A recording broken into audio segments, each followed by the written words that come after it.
మహబూబ్ నగర్ జిల్లా కేంద్రంలోని క్రిస్టియన్ పల్లిలో అక్రమ కట్టడాల పేరుతో నిరుపేద ఇండ్లను అధికారులు కూల్చేశారు.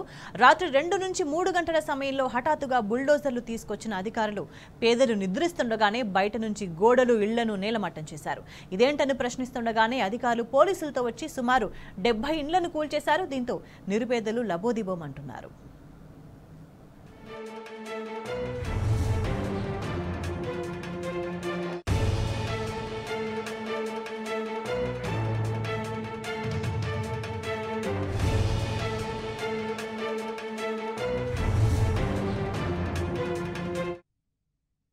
డీకే అరుణ మంత్రిగా ఉన్న సమయంలో భూముల పట్టాలు ఇచ్చారని బాధితులు చెప్పారు. బీఆర్ఎస్ హయాంలో స్థలాలను రెగ్యులరైజ్ చేసుకుని ఇండ్లు నిర్మించుకున్నామన్నారు. కాంగ్రెస్ హయాంలోనే పట్టాలు ఇచ్చి ఇప్పుడు అదే కాంగ్రెస్ ప్రభుత్వం కూల్చివేయడం ఏంటని నిలదీశారు స్థానికులు. కాళ్లు పట్టుకుని వేడుకున్నా అధికారులు కనికరించలేదని బాధితులు ఆవేదన వ్యక్తం చేశారు.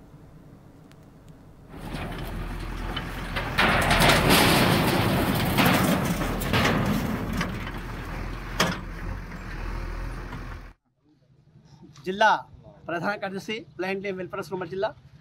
మరియు రాత్రికి నిన్న మీ ఇక్కడ మీటింగ్ ఉండే, మేము రాత్రికి వచ్చి పోలీస్ బందోబస్తు, రెవెన్యూ శాఖ అధికారులు, ఎస్పీలు, డిఎస్పీలతో ప్రభుత్వం దౌర్జన్యానికి పాల్పడి అందులో 25 ఇళ్ళు కూల్చివేసింది.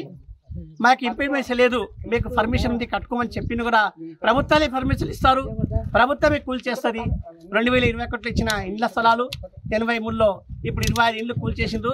ఇటువంటి ప్రభుత్వాన్ని మరి విమర్శించేది ఏమంటే మా వికలాంగులయ్యే కూల్చవచ్చు, సకలాంగుల కూల్చుతో మా వికలాంగుల పేరు కూడా రామని చెప్పి వాళ్ళే పట్టాలు ఇస్తారు, వాళ్ళే పర్మిషన్ ఇస్తారు, వాళ్ళే కట్టుకోమంటారు, మళ్ళీ వాళ్ళే కూల్చుతాము. మళ్ళీ ఇటువంటి ఇల్లు 25 ఇండ్లు మాకు బేసిక్తో సహా కూల్చిండ్రు, నేలమట్టం చేసిండ్రు.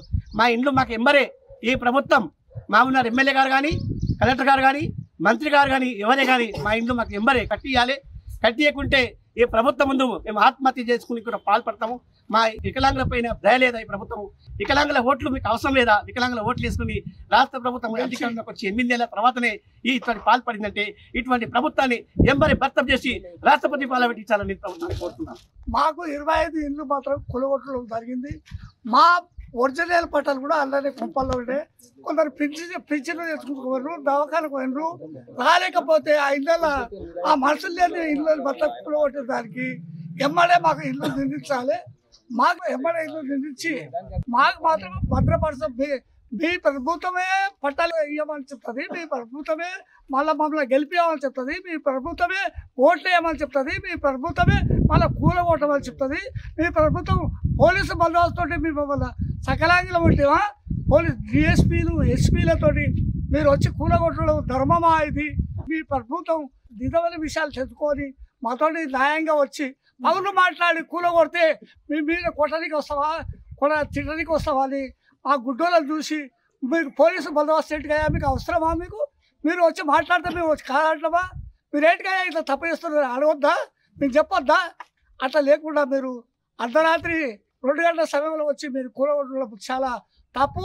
ఎమ్మడే ఆ ఇళ్ళని నిర్మించి మాకు రోడ్డున వాడకుండా చూడండి. డబుల్ బెడ్రూమ్ మాత్రం మాకు అవసరం లేదు. ఉన్న స్థలంని దాన్ని ఎట్లా కూలగొట్టారో ఆ రకంగా కట్టండి. ఇంతకుముందు మీరు ఇచ్చిన పిచ్చిని ఏకాల దొంగలతో కట్టుకున్న వాళ్ళం. ఇప్పుడు మా దగ్గర డబ్బులు లేవు. 5 లక్షల రూపాయలు మంత్రి గారు ఇస్తున్నారు. అదే బడ్జెట్కి వెళ్ళి ఇల్లు కట్టియాలనేది మా డిమాండ్.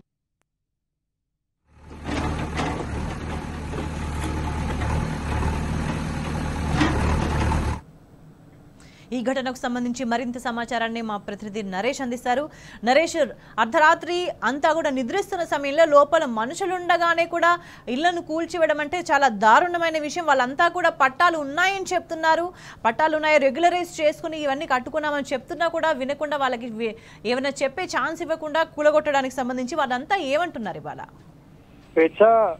మహబూబ్ నగర్ జిల్లా కేంద్రం క్రిస్టియన్ పల్లి సర్వే నెంబర్ 523లో అధికారులు దాదాపుగా 70 ఇండ్లను నేలమట్టం చేయడం జరిగింది. అర్ధరాత్రి సమయంలో పోలీసు, రెవెన్యూ, మున్సిపల్ సిబ్బంది అందరూ కలిసి అక్కడ ఉన్నటువంటి పేదల ఇండ్లను 70 ఇండ్లను కూల్చివేయడం జరిగింది. అందులో నిద్రిస్తున్న వారందరినీ లేపి మరి అందరినీ కూడా పోలీస్ బందోబస్తు నడుమ తెల్లవారుజామున వరకు కూడా ఈ కూల్చివేతల పర్వం కొనసాగింది. అర్ధరాత్రి సమయంలో కట్టుబట్టలతో అందరూ కూడా బయట నిలబడాల్సినటువంటి పరిస్థితి వచ్చింది. పేదలు కేవలం 60 గజాల్లో ఇల్లు కట్టుకోవడం జరిగింది. ఆ 60 గజాల్లో కట్టుకున్నటువంటి ఇళ్లకు సంబంధించి బీఆర్ఎస్ ప్రభుత్వ హయాంలో రెగ్యులరైజ్ కూడా చేసుకోవడం జరిగింది. ఈ రెగ్యులరైజ్ చేసుకున్నటువంటి ఈ ఇళ్లకు సంబంధించి ఎటువంటి నోటీసులు ఇవ్వకుండా అధికారులు కూల్చివేతలు చేయడం జరిగింది. ఆ ఇళ్లకు పవర్ కనెక్షన్ కావచ్చు, వాటర్ కనెక్షన్ కావచ్చు, రిజిస్ట్రేషన్ కి సంబంధించి కూడా అన్ని అనుమతులు ఉన్నాయని చెప్పి బాధితులు చెప్తున్నారు. అక్కడ ఉన్నటువంటి వికలాంగులు అందులకు సంబంధించినటువంటి ఇళ్లను కూడా కనికరం లేకుండా అధికారులు కూల్చివేయడం జరిగింది. అక్కడ ఉన్నటువంటి బాధితులు వారు కాళ్ళు పట్టుకున్నా కూడా వినకుండా అధికారుల కూల్చివేతల పర్వం కొనసాగింది. అయితే ఇదే అంశానికి సంబంధించి స్థానిక ఎంఆర్ఓను వివరణ అడిగినప్పటికీ అయితే వాటికి ఎటువంటి అనుమతులు లేవు, పట్టాలు లేవు అని చెప్పి ఎంఆర్ఓ చెప్తున్నప్పటికీ అక్కడ అసలు వారికి పట్టాలు ఎవరిచ్చారు, నకిలీ పట్టాలు అని చెప్తున్నటువంటి అధికారులు అసలు ఆ పట్టాలు ఎవరిచ్చారు ఏంటి అనే దాని మీద మాత్రం వివరణ ఇవ్వలేకపోయారు. అక్కడ ఉన్నటువంటి అన్ని పట్టాలను కూడా నకిలీగా తేల్చి కూల్చివేతలు చేస్తామని చెప్పి ఎంఆర్ఓ వివరణ ఇచ్చారు.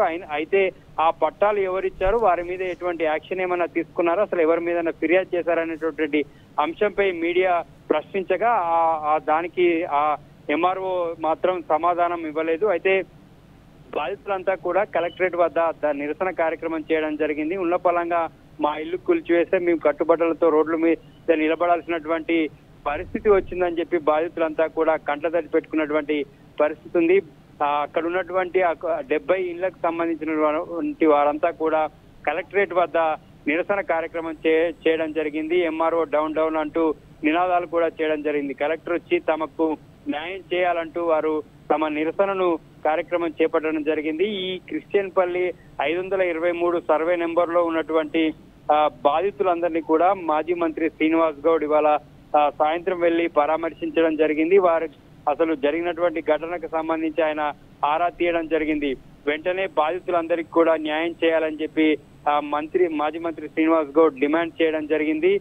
ఉన్న పలంగా ఇల్లు కూల్చేస్తే పేదలంతా కూడా ఎక్కడికి వెళ్తారు, వారి భోజన వసతి ఏంది, ఇటువంటి వ్యవహారాలు ఏవి కూడా పట్టించుకోకుండా నరేష్, ఈ ఘటనలో బాధితులు ఇంకా ఫర్దర్ గా లీగల్ గా ఏమైనా ముందుకెళ్లే అవకాశం కనిపిస్తోంది? ఆల్రెడీ కలెక్టర్ ఆఫీస్ ముందు వాళ్ళు ధర్నా చేసిందని చెప్తున్నారు.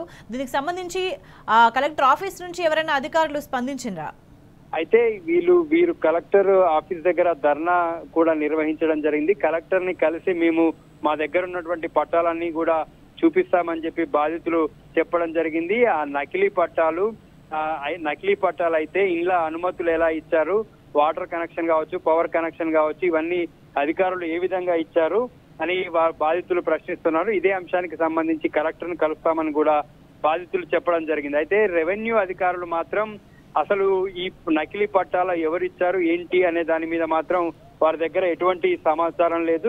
దీనిపై మీడియా ప్రశ్నించినప్పుడు కూడా ఆ సమాధానాన్ని ఎంఆర్ఓ దాటవేయడం జరిగింది. అయితే అవి అక్రమ కట్టడాలని చెప్పి అధికారులు చెప్తున్నప్పటికీ కూడా దానికి సంబంధించి అసలు ఏం జరిగింది ఏంటి, ఎవరు పట్టాలు ఇచ్చారు, ఆ ఇండ్ల అనుమతులు ఎవరు ఇచ్చారు, మున్సిపల్ పర్మిషన్ లేకుండా ఎలా కన్స్ట్రక్షన్ చేశారనేటటువంటి దాని మీద మాత్రం అధికారులు ఎటువంటి సమాచారం కానీ అసలు దాని మీద ఉన్నటువంటి ఈ వ్యవహారం సంబంధించి మాట్లాడడానికి కానీ వారు ఇష్టపడడం లేదు. సమాధానాన్ని దాటవేయడం జరిగింది. ప్రెస్ మీట్ పెట్టి కేవలం అక్కడ ఉన్నటువంటి 70 ఇళ్లకు సంబంధించి అన్ని కూడా నకిలీవని మా దృష్టికి వచ్చింది, మేము కూల్చివేశామని మాత్రమే కేవలం 2 లైన్ల మ్యాటర్ మాత్రమే స్థానిక అర్బన్ ఎంఆర్ఓ చెప్పడం జరిగింది.